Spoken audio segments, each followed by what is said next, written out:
Good morning student. आदर्श की online क्लासों में आप सभी का पुनः हार्दिक अभिनंदन है। आज हम बीए पार्ट 3 के भारत के अफवाह के अंदर बात करेंगे। पीछे एक वीडियो आई थी, आज का है इसका। आप लोग अगर उस वीडियो को आप लोगों ने नहीं देखा है तो जरूर उस वीडियो को देखिए, देन इस वीडियो पर आइए, क्योंकि कोई भी चीज़ क्या होती है शुरू से लेकर अंत तक देखनी ज़्यादा ज़रूरी होती है, ताकि वो कॉन्सेप्ट शुरू से लेकर एंड तक आपका क्लियर हो सके। अगर आपने वीडियो को नहीं देखा है तो डेफिनेटली आप वीडियो को देखिए, क्योंकि वहाँ पर आपको बेसिक चीज़ें कुछ बताई हुई हैं अफवाह के बारे में कि भाई अफवाह किसे कहते हैं, किसे कहते हैं अफवाह। आई थिंक अगर आप लोगों ने पढ़ लिया है तो आप उसका जवाब दे सकते हैं। अगर नहीं पढ़ा है तो एक बार पीछे वाले वीडियो पर आप जरूर जाकर देखिए कि अफवाह किसे कहते हैं। फिर हम आगे आज हम वीडियो पे बात कर रहे हैं अफवाह विसर्जन के आधार पर। विसर्जन के आधार पर हमने बात की थी पहली, अरब सागर के अंदर जो नदियां विसर्जित होती हैं उनकी बात हो गई। आज हम बात कर रहे हैं जो बंगाल की खाड़ी के अंदर जो नदियां विसर्जित होती हैं, यानी जो नदियां चलती है और लास्ट में कहाँ गिर जाती हैं, बंगाल की खाड़ी के अंदर गिर जाती है। उन नदियों की आज हम बात कर रहे हैं, तो पीछे वाला वीडियो को देखकर इस वीडियो पर जरूर आना। दूसरा हम बात कर रहे हैं आज बंगाल की खाड़ी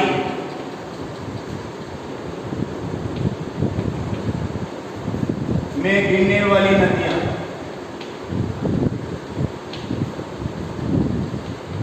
बंगाल की खाड़ी में गिरने वाली नदियां।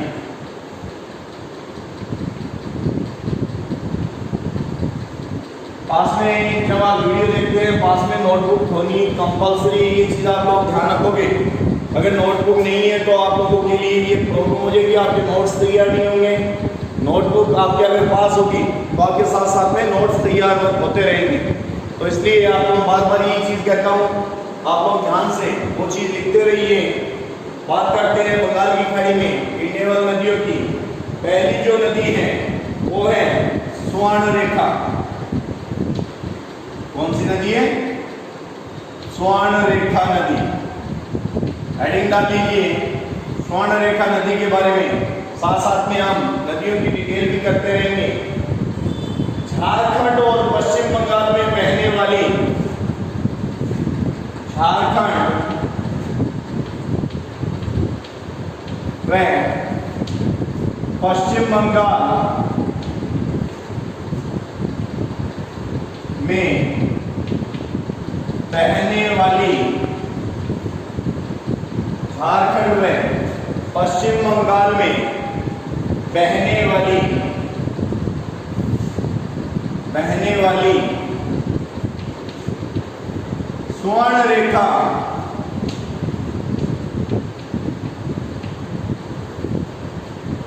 नदी के किनारे,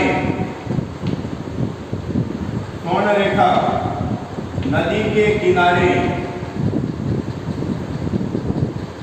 देश का सबसे बड़ा, देश का सबसे बड़ा steel plant TISCO steel plant, TISCO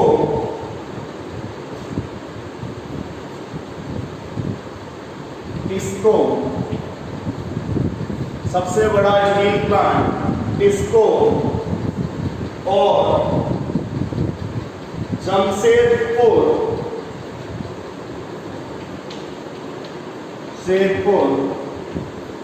जिसे टाटा नगर भी बोलते हैं, टाटा नगर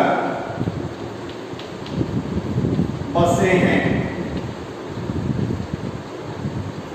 जमशेदपुर व टाटानगर बसते हैं। यह नदी अपना विसर्जन कहाँ कर देती है? बंगाल की खाड़ी में कर देती है। याद रखनी है ये चीज आपको। झारखंड में पश्चिम बंगाल में बहने वाली स्वर्णरेखा नदी के किनारे देश का सबसे बड़ा स्टील प्लांट किसको? वह जमशेदपुर टाटानगर बसा हुआ है। ये नदी झारखंड और पश्चिम बंगाल के अंदर बहने के बाद में कहाँ गिर जाती है? बंगाल की खाड़ी में गिर जाती है। ये चीज देखो बेटा, साथ साथ नोट करते रहना। नोट करते रहोगे आप लोगों के लिए हेल्प होती रहेगी, साथ साथ में आपके नोट्स भी साथ साथ तैयार होते रहेंगे। इसलिए ये चीज आप जरूर ध्यान रखिए। फिर हम बात करते हैं दूसरी नदी की।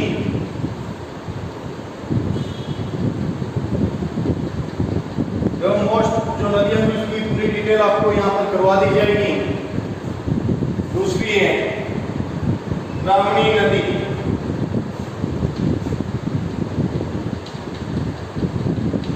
ब्राह्मणी नदी हेडिंग डाल लीजिए, ब्राह्मणी नदी उड़ीसा और झारखंड में बहने वाली, उड़ीसा व झारखंड में बहने वाली, झारखंड में बहने वाली ब्राह्मणी नदी के किनारे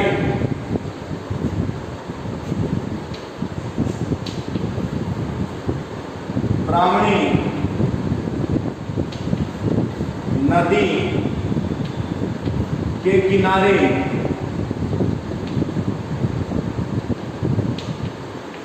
द्वितीय पंचवर्षीय योजना में, द्वितीय पंचवर्षीय योजना में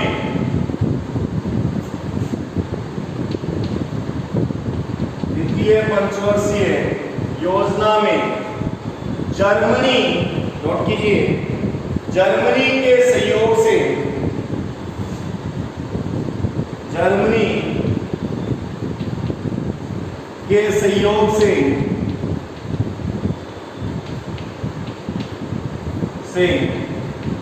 राउरकेला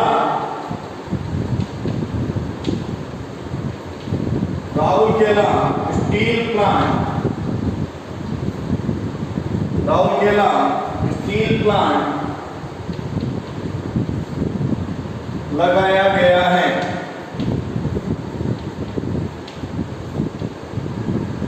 राउरकेला स्टील प्लांट लगाया गया है।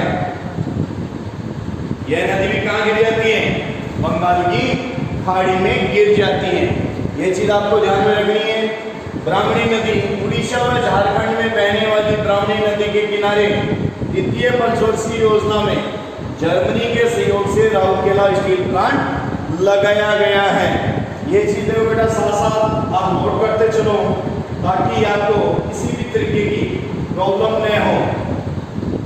इनके बारे में थोड़ी जो डिटेल है वो भी आपको बता दी जाएगी। साथ साथ नोट करते रहिए, आप साथ साथ आप नोट करते रहिए। जो बात स्वर्णरेखा नदी की, स्वर्णरेखा नदी झारखंड के छोटा नागपुर पठार पर स्थित रांची के दक्षिण पश्चिम में इसका होता है। यह नदी सामान्यतः पूर्व दिशा की ओर प्रवाहित होती है और सीएम भूमि झारखंड, मयूरभंज उड़ीसा और मिदनापुर पश्चिम बंगाल में बहती है। स्वर्णरेखा नदी की लंबाई 395 किलोमीटर है और इसका जो जलग्रहण क्षेत्र है वो 19,296 वर्ग किलोमीटर है। दूसरी जो नदी है ब्राह्मणी नदी, इस नदी का उद्गम कोयल से होता है और गंगपुर के समीप इसे सेक नदी मिल जाती है और ये नदी बोनाई, तलचर और बालासोर जिले में प्रवाहित होती है। बंगाल की खाड़ी में गिरने से पूर्व ब्राह्मणी वैतरणी नदी मिलती है और ब्राह्मणी नदी की लंबाई लगभग 705 किलोमीटर है और इसका जो जलग्रहण क्षेत्र है वो भी कितना है? 36,300 किलोमीटर है। आगे बात करते हैं फिर तीसरी नदी की, जो है महानदी। महानदी है। देखो सारी डिटेल आपके लिए बहुत उपयोगी है, इसलिए आप साथ साथ इन चीजों को नोट करते रहिए। तो साथ साथ नोट करोगे तो आपको कहीं भी कोई भी प्रॉब्लम नहीं आने वाली है। इसी नदी महानदी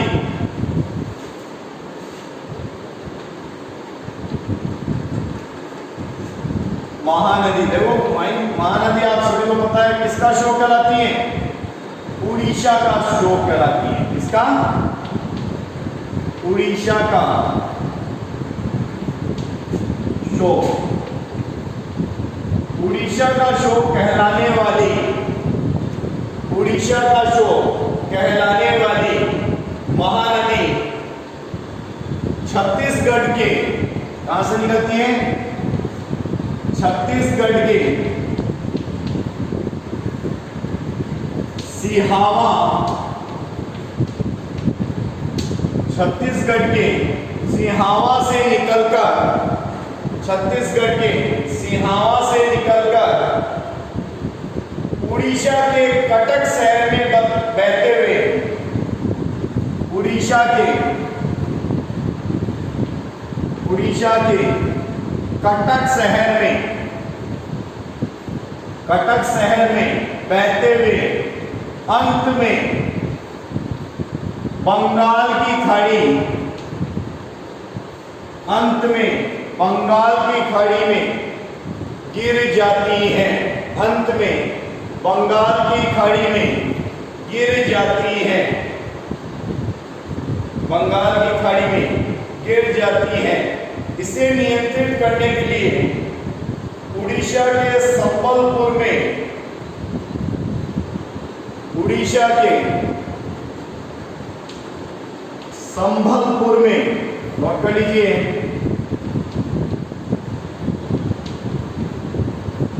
उड़ीसा के संबलपुर में एक बांध बनाया गया है, एक बांध बनाया गया है जिसका नाम हीराकुंड बांध है, जिसका नाम हीराकुंड बांध है। हीराकुंड बांध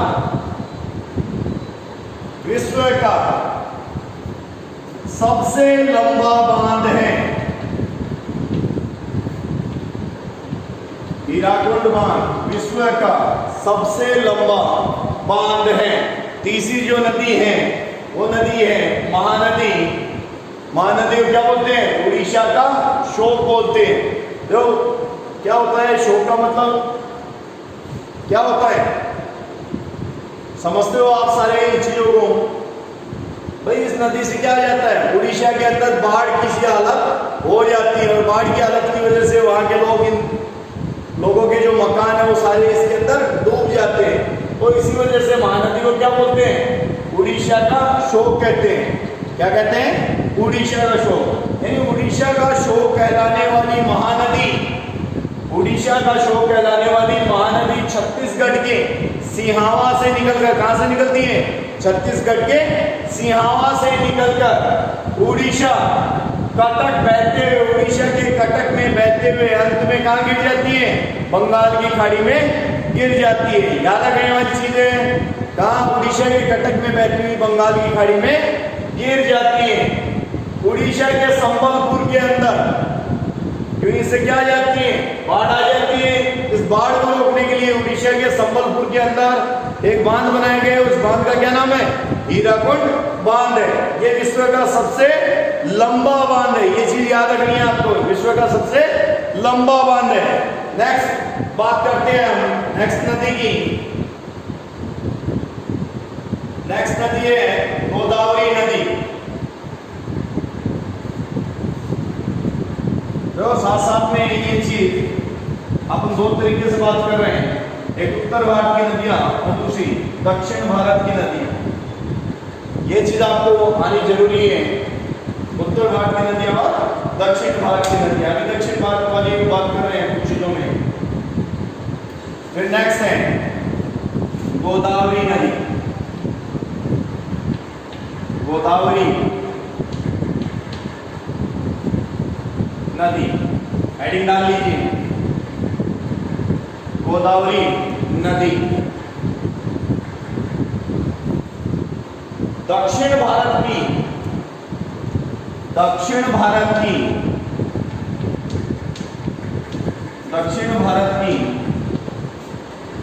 गंगा के नाम से, दक्षिण भारत की गंगा के नाम से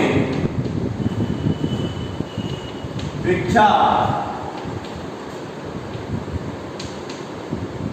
देखो ये चीज लिखते चलो, दक्षिण भारत की गंगा के नाम से विख्यात गोदावरी नदी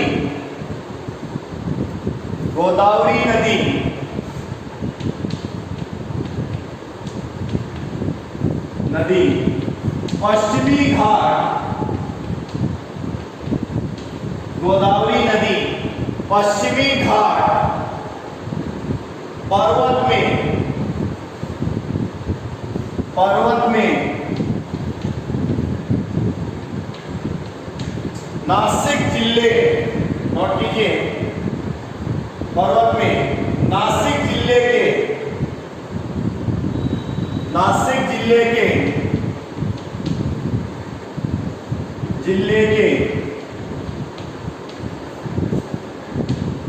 त्रियंबकम से, नासिक जिले के त्रियंबकम से निकलकर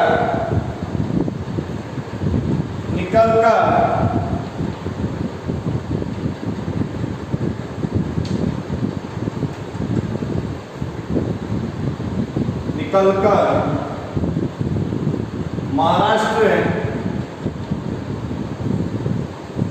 आंध्र प्रदेश, तेलंगाना में बहने के बाद,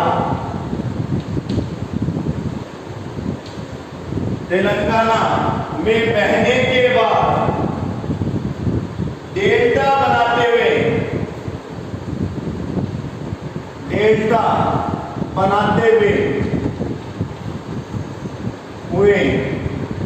बंगाल की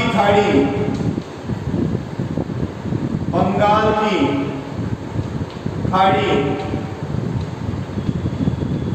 में गिर जाती है, बंगाल की खाड़ी में गिर जाती है। दक्षिण भारत में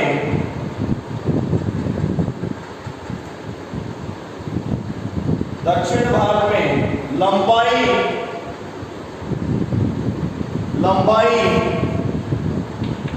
अफवाह है, सभी दृष्टियों से सबसे बड़ी नदी है।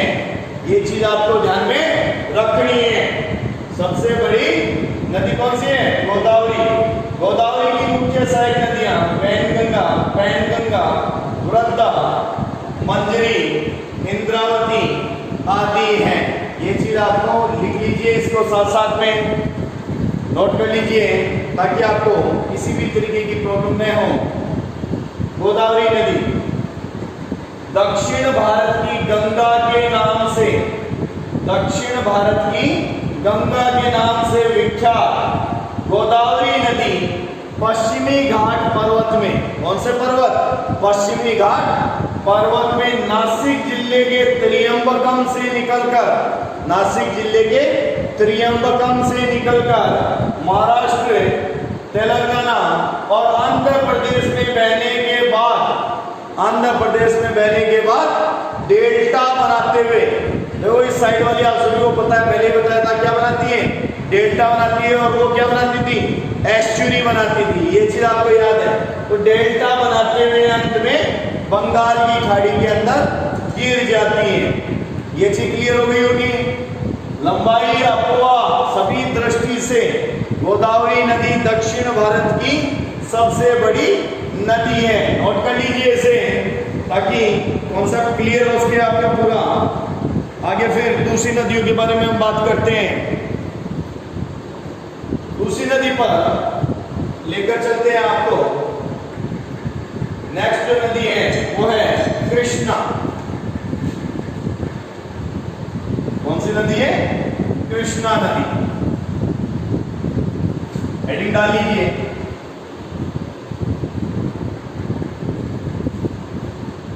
कृष्णा नदी।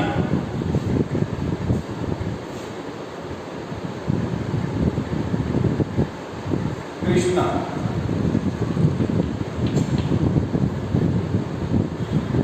नेक्स्ट लगा लीजिए नंबर। देखो ये प्रायद्वीपीय भारत की दूसरी बड़ी नदी। प्रायद्वीपीय भारत की दूसरी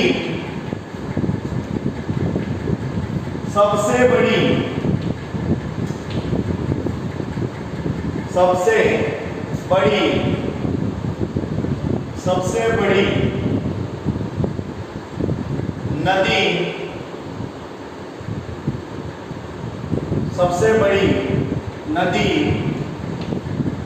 पश्चिमी घाट। नोट कीजिए, दूसरी सबसे बड़ी नदी पश्चिमी घाट पर्वत में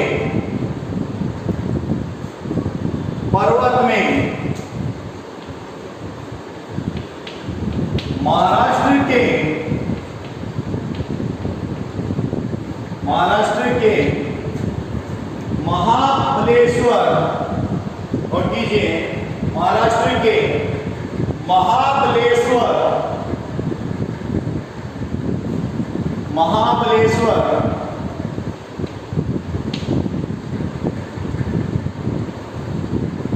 महाबलेश्वर से निकलकर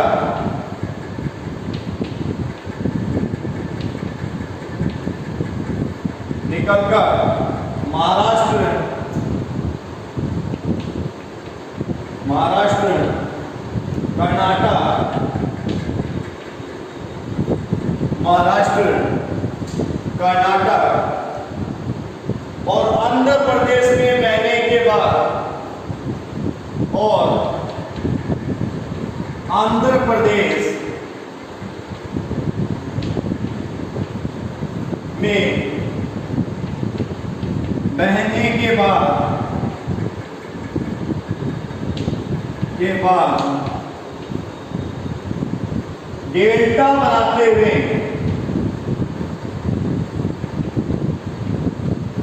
डेल्टा बनाते हुए कहां गिर जाती है?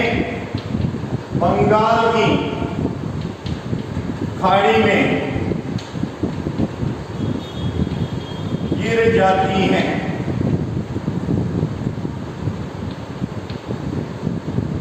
डेल्टा बनाते हुए कहां गिर जाती है? बंगाल की खाड़ी में गिर जाती है।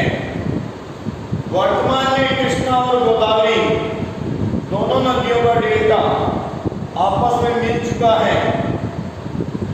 कृष्णा की प्रमुख सहायक नदियां भीमा, तुंगभद्रा, घाटप्रभा, मालप्रभा आदि हैं। कृष्णा नदी का संबंध आंध्र प्रदेश की नागार्जुन सागर परियोजना व कर्नाटक की तुंगभद्रा परियोजना से भी है। नोट करिए होगा आई थिंक, दोबारा इसको समझ लीजिए। प्रायद्वीपीय भारत की दूसरी सबसे बड़ी नदी कौन सी? दूसरी सबसे बड़ी नदी प्रायद्वीपीय भारत की दूसरी सबसे बड़ी नदी पश्चिमी घाट पर्वत के महाराष्ट्र के महाबलेश्वर से निकलकर महाराष्ट्र, कर्नाटक और आंध्र प्रदेश में बहने के बाद डेल्टा बनाते हुए कहां गिर जाती है? बंगाल की खाड़ी में गिर जाती है। नोट हो गया होगा आई थिंक, हो गया।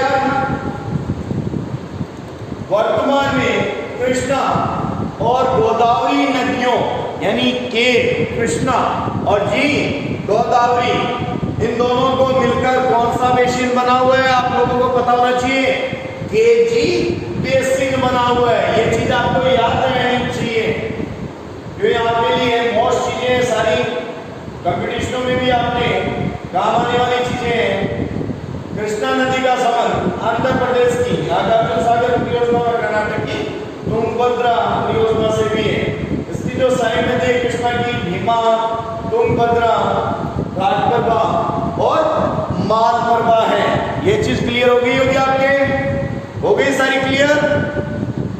यस, सारी हो गई क्लियर बेटा? लास्ट एक नदी की और बात कर लेते हैं हम, दक्षिण भारत की जो नदी चल रही है अपने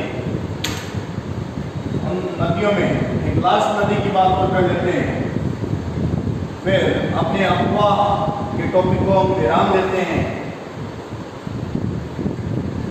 नोट करते चलिए साथ साथ में। लास्ट जो नदी है वो कावेरी नदी, कावेरी नदी। देखो इसको भी सांस्कृतिक दृष्टि से दक्षिण भारत की गंगा कहते हैं। दक्षिण भारत की गंगा, ये चीज याद रखना है बेटा। सांस्कृतिक दृष्टि से इसे भी क्या बोलते हैं? दक्षिण भारत की गंगा कहते हैं। दक्षिण भारत की गंगा के नाम से विख्यात कावेरी नदी पश्चिमी घाट पर्वत में, पश्चिमी घाट पर्वत में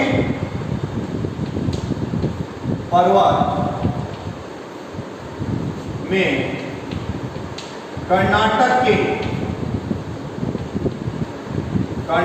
के पूर्व,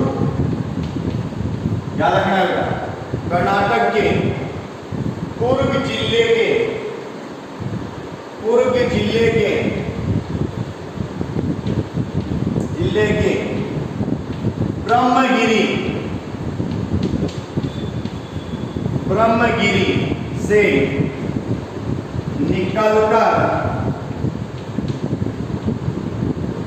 ब्रह्मगिरी से निकलकर कर्नाटक और तमिलनाडु में बहने के बाद कर्नाटक व तमिलनाडु में बहने के बाद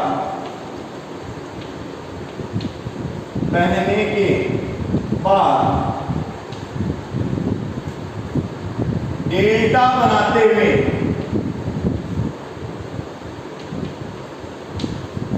बनाते हुए बंगाल की खाड़ी में गिर जाती हैं।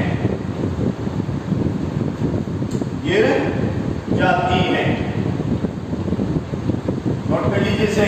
दक्षिण भारत की गंगा के उपनाम से विख्यात यह नदी पश्चिमी घाट पर्वत में कर्नाटक के पूर्व जिले से ब्रह्मगिरी से निकलकर कर्नाटक व तमिलनाडु में बहने के बाद कहाँ गिर जाती है?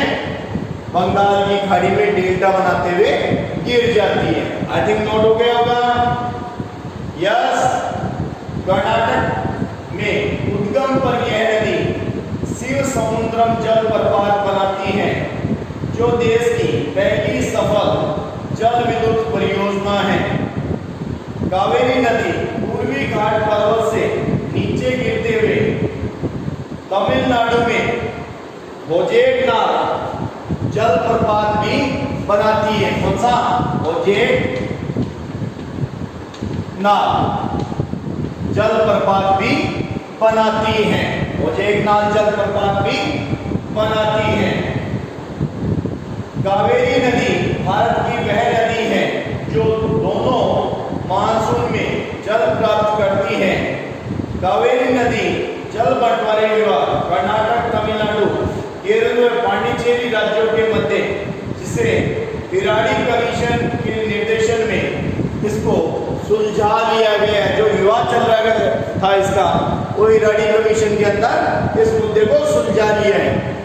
अगेन समझिए, दक्षिण भारत की गंगा के उपनाम से विख्यात पश्चिमी घाट पर्वत में कर्नाटक के पूर्व जिले में ये ब्रह्मगिरी से निकलकर कर्नाटक व तमिलनाडु में बहने के बाद डेल्टा बनाते हुए बंगाल की खाड़ी में गिर जाती है।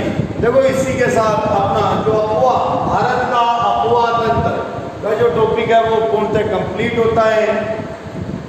आप ढंग से जो वीडियो है, इन वीडियो को आप देखें और बार बार आप सुने इन चीज़ों को, ताकि आप लोगों के दिमाग के अंदर ये वीडियो देखते ही ये सारी चीज़ क्या हो जाए, सेट हो जाए।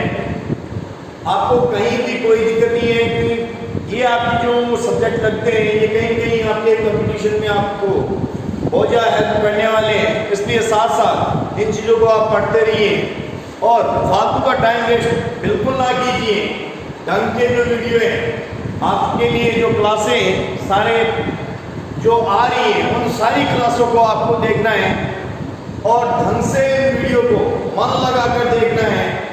यह टाइम पास के माध्यम कि भाई टाइम पास करते वैसा आप बिल्कुल नहीं करना। आप लोगों को मन लगा कर एक रूम को आप स्टडी रूम बना लीजिए और इस स्टडी रूम में आप ढंग से आप अपने मोबाइल को और ईयरफोन को डालकर ढंग से उन वीडियो को आप पढ़ें, ताकि आपके वो सारे कॉन्सेप्ट ढंग से क्लियर हो सके।